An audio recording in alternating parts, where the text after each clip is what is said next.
बिस्मिल्लाहिर्रहमानिर्रहीम नहमदुहु व नुसल्ली अला रसूलिल्लाहि करीम।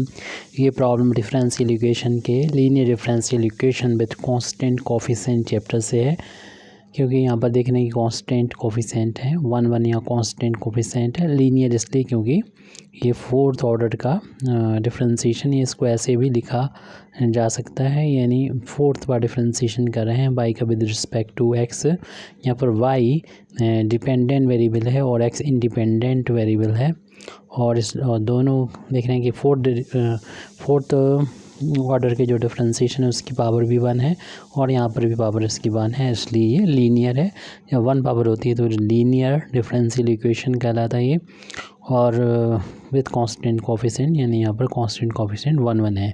तो इसके सॉल्यूशन में सबसे पहले तो हम इस गिवन डिफरेंशियल इक्वेशन को वाई डी नोटेशन में तो लिखा ही है, तो वाई को हम राइट हैंड साइड में इसको बाहर ले लेते हैं, यानी डी की power 4 + 1 Y is equal to 0, इस तरीके से इसको लिख लेंगे। और इसको जब सॉल्व करेंगे linear differential equation with constant coefficient को सॉल्व करने का तरीका होता है कम्प्लीमेंट्री फंक्शन पहले फाइंड करते हैं और फिर पर्टिकुलर इंटीग्रल फाइंड करते हैं। कम्प्लीमेंट्री फंक्शन को अगर हम फाइंड करना चाह रहे हैं तो उसके लिए हमें एक्सिलरी इक्वेशन को फाइंड करना होता है। एक्सिलरी इक्वेशन कैसे निकाली जाती है? वाई का जो कोफिशिएंट होता है, डी का फंक्शन होता है, उसका हम यूज़ करते हुए इसका एक्सिलरी इक्वेशन लिखते हैं। तो लिख देंगे सो दी एक्सिलरी का मतलब होता है सहायक, यानी हेल्पिंग एक्सिलरी इक्वेशन। तो एक्सिलरी इक्वेशन इसकी हम लोग लिख देंगे। यहाँ पर डी की जगह पर m कर दिया जाता है, पावर इसकी 4 है और प्लस का 1 इज इक्वल टू 0, और इसको सॉल्व करके m की जो चारों वैल्यू हैं उन वैल्यूज़ को फाइंड कर लेंगे। अब इस वैल्यू को हम किसी भी तरीके से फाइंड कर सकते हैं, यहाँ पर हम ट्रिग्नोमेट्री का भी यूज़ करते हुए भी सॉल्व कर सकते हैं, या फिर हम इसके फैक्टर करके भी सॉल्व कर सकते हैं। तो अभी हम फैक्टर करके इसको सॉल्व करेंगे। तो अगले स्टेप में अगले पेज पर 1 को लिख सकते हैं 1 की पावर 4 लिख सकते हैं, जिस तरीके से यहाँ पर m की पावर 4 लिखी हुई है।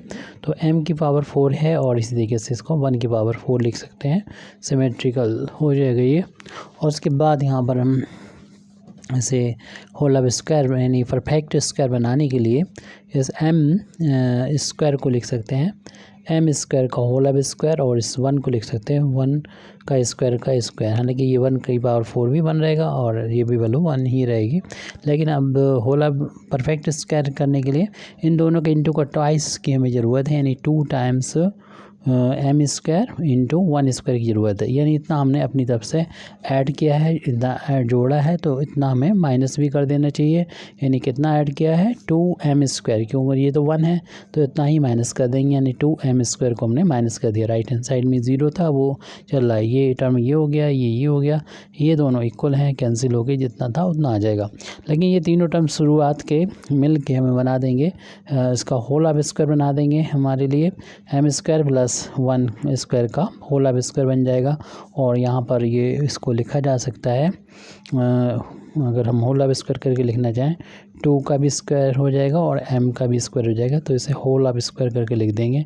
और यहाँ पर a square minus b square की आइडेंटिटी को जब अप्लाई करेंगे तो एक ब्रैकेट में m स्क्वायर प्लस 1 स्क्वायर में ऐड हो जाएगा √2m, और फिर दूसरे में ये m स्क्वायर प्लस 1 स्क्वायर में से माइनस हो जाएगा √2m, राइट हैंड साइड में ये 0 हो जाएगा। अब जो है इसको और इसको अलग अलग सॉल्व करते हुए m की जो वैल्यू है वो हम फाइंड करेंगे। तो सबसे पहले इस ब्रैकेट को हम 0 के बराबर पुट करेंगे और वहाँ से m की वैल्यू फाइंड करेंगे, या हम दोनों को साथ साथ भी लेके चल सकते हैं, जैसे कि this implies that m square plus 1 square तो 1 हो जाएगा, प्लस का square √2m is equal to 0। इसी के साथ साथ इसको हम 0 के लेके चलें तो m स्क्वायर प्लस 1 का स्क्वायर 1 और माइनस का square √2m is equal to 0। और ये यहाँ पर क्वाड्रेटिक इक्वेशन है 2, और यहाँ दो वैल्यू m की मिल जाएंगी, तो उन वैल्यू को हम सॉल्व कर सकते हैं। अगर हम इस वाली इक्वेशन को लेके लिखें from first M square plus square root 2 M, इसको पहले लिख दिया, 1 को हमने बाद में लिख दिया। यहाँ पर फिर हम उमर खयाम का जो फार्मूला है, यानी सीधराचार का फार्मूला, यानी क्वाड्रेटिक फार्मूला जिसे कहते हैं, उसका यूज़ करेंगे। फार्मूला हम लोगों को पता ही है, a x square plus b x plus c बराबर 0 होता है। तो एक्स की वैल्यू को फाइंड करने का formula minus B plus minus under root B square minus 4ac upon 2a होता है। तो इस फार्मूले का हम लोग यूज़ करेंगे। ए की यहाँ पर 1 है और एम का कोएफिशिएंट रूट 2 है, बी की जगह पर रूट 2 है और सी की जगह पर 1 है। तो एम इजिकल टू हो जाएगा माइनस बी मतलब square root 2 plus minus square root B square यानी रूट 2 का स्क्वायर माइनस का 4ac और अपान में हो जाएगा 2a। ए की वैल्यू यहाँ पर 1 हो जाएगी। तो m इजिकल टू हो जाएगा माइनस स्क्वायर रूट 2 और प्लस माइनस स्क्वायर से स्क्वायर रूट हट के 2 आ जाएगा और 4 इंटू 1 4 आ जाएगा अपान में 2। देयरफॉर m की वैल्यू ही चल रही है माइनस का स्क्वायर रूट 2 और प्लस माइनस ये इनका जो डिफरेंस आएगा वो हम यहाँ पर लिख लेते हैं। इसका जो डिफरेंस है वो भी माइनस का 2 है, इसको माइनस 1 इंटू 2 करके लिख सकते हैं अपान में 2। तो m की वैल्यू हमको जो मिली है उसे ऐसे करके लिख देंगे। ये इसको इस तरीके से लिखा जा सकता है माइनस रूट 2 और plus minus square root minus 1 को हम लोग आयोटा यानी आई बोलते हैं और 2 पर रूट रहेगा अपान में 2 है। और इन दोनों टर्म्स में से हम कॉमन ले सकते हैं, रूट 2 को कॉमन ले लेंगे तो यहाँ पर माइनस 1 बचेगा और प्लस माइनस का यहाँ पर आई बचेगा और अपान में इस 2 को लिखा जा सकता है root 2 square root 2 into square root 2, ये 2 के बराबर होता है।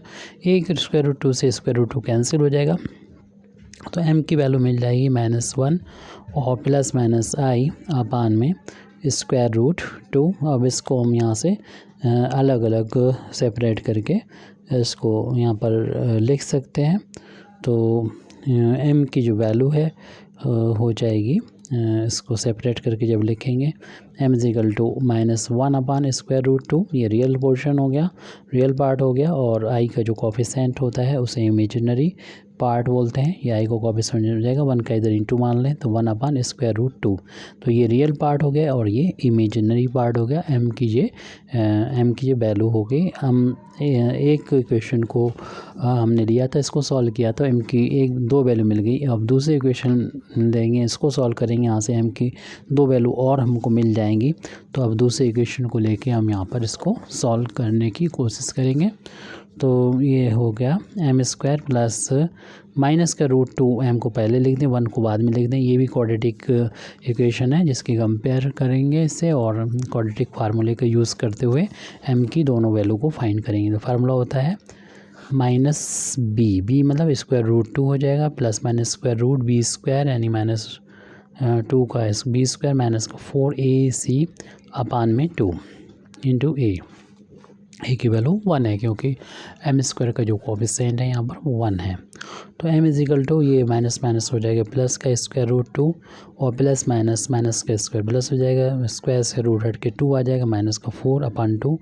और ज़्यादातर कैलकुलेशन पहले जैसा ही है, ये स्क्वायर रूट 2 प्लस माइनस का सिर्फ माइनस प्लस का फ़र्क आ जाएगा। ये वैल्यू है माइनस 2 आएगी, इसे माइनस 1 इंटू 2 लिख सकते हैं और इस को इस तरीके से भी लिख सकते हैं। स्क्वायर रूट माइनस 1 को आई बोल रहे हैं, स्क्वायर रूट 2 और इससे अगले स्टेप में हम इन दोनों में से स्क्वायर रूट 2 को कॉमन ले लेंगे तो आ जाएगा 1 प्लस माइनस आई अपान 2 को लिख सकते हैं स्क्वायर रूट 2 स्क्वायर रूट 2 और एक स्क्वायर रूट 2 से स्क्वायर रूट 2 कैंसिल हो जाएगा। तो m की जो वैल्यू मिलेगी तो 1 प्लस आई इंटू 1 भी कर सकते हैं यहाँ पर अपान में स्क्वायर रूट 2। उसको सेपरेट करके लिखें तो 1 अपान स्क्वायर रूट 2 आ जाएगा प्लस 1 अपान स्क्वायर रूट 2। तो m की और ये यहाँ पर प्लस माइनस चल रहा था वो यहाँ पर लिखना होगा। तो यहाँ पर m की प्लस वाली वैल्यू लेंगे तो एक वैल्यू मिलेगी, माइनस लेंगे तो दूसरी वैल्यू मिलेगी। इस तरीके से m की यहाँ पर 4 वैल्यू है और ये दो आपस में एक दूसरे के कंजुगेट हैं, यानी बाकी रियल पार्ट तो सेम है, रियल पार्ट का साइन सेम है लेकिन इमेजिनरी पार्ट का साइन एक में प्लस है दूसरे माइनस है, इसी तरीके से इसमें भी।